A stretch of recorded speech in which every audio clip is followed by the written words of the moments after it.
Panguudyok ng Amerika sa Pilipinas na giyerahin ang China. Propaganda lang ayon kay Davao City Mayor Baste Duterte. Mga Amerikano ginagawa umano kasing negosyo ang digmaan kaya't siguradong maiipit at matatalo lang ang Pilipinas sa labang ito. Si Cathy Villanueva magbabalita.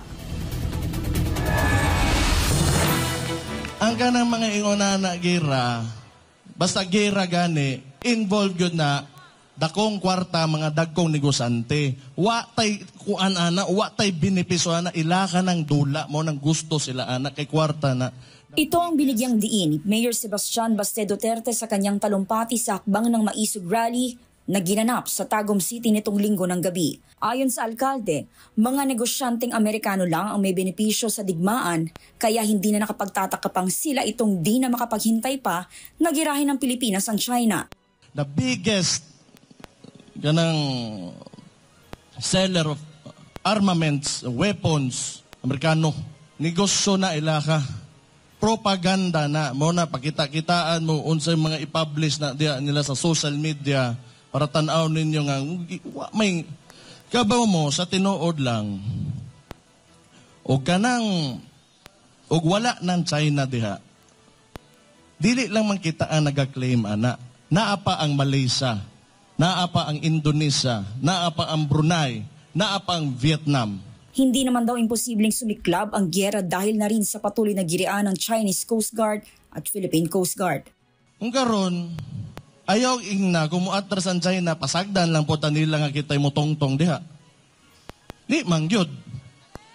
Ikibaw mo, naratiba lang na away na between the Americans and the Chinese.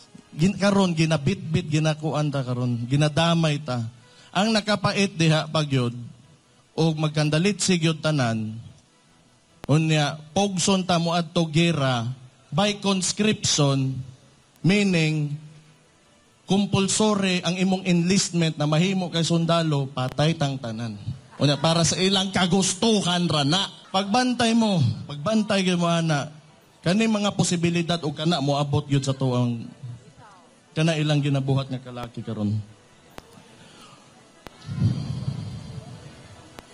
Wala eh.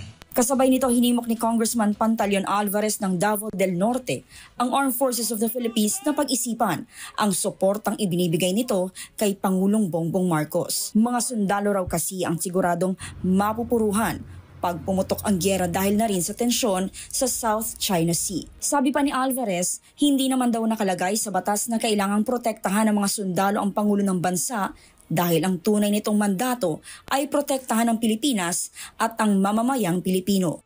Ako paulit-ulit kong binasa yan. Naghanap ako ng probisyon doon kung ano ba ang tungkulin ng Armed Forces of the Philippines. Wala akong makita na nakalagay sa saligang batas na sinasabi the Armed Forces of the Philippines shall protect the Commander-in-Chief. Wala po.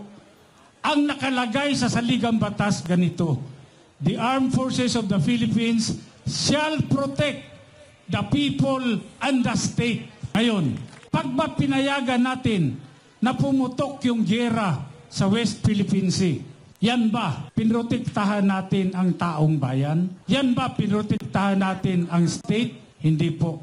Pag sumabog ang gulo sa West Philippine Sea, there will be countless of dead bodies. There will be unimaginable destruction, famine, hunger. Mangyayari po yan.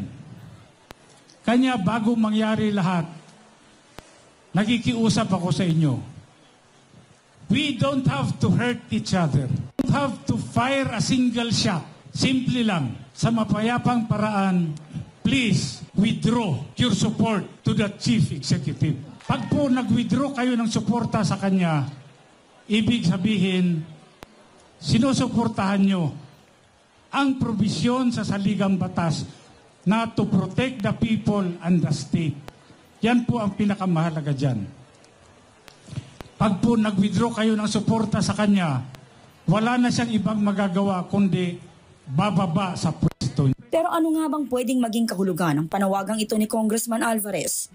Paliwanag ni Attorney Salvador Panelo, dating Presidential Legal Counsel, hindi maituturing na sedisyon ang mungkahing ito ni Alvarez. Alam naman daw kasi ng Armed Forces of the Philippines kung ano ang trabaho nila. While strictly speaking, it will not fall under rebellion or sedition, ganun pa man, ini-encourage niya. But you don't have to say that.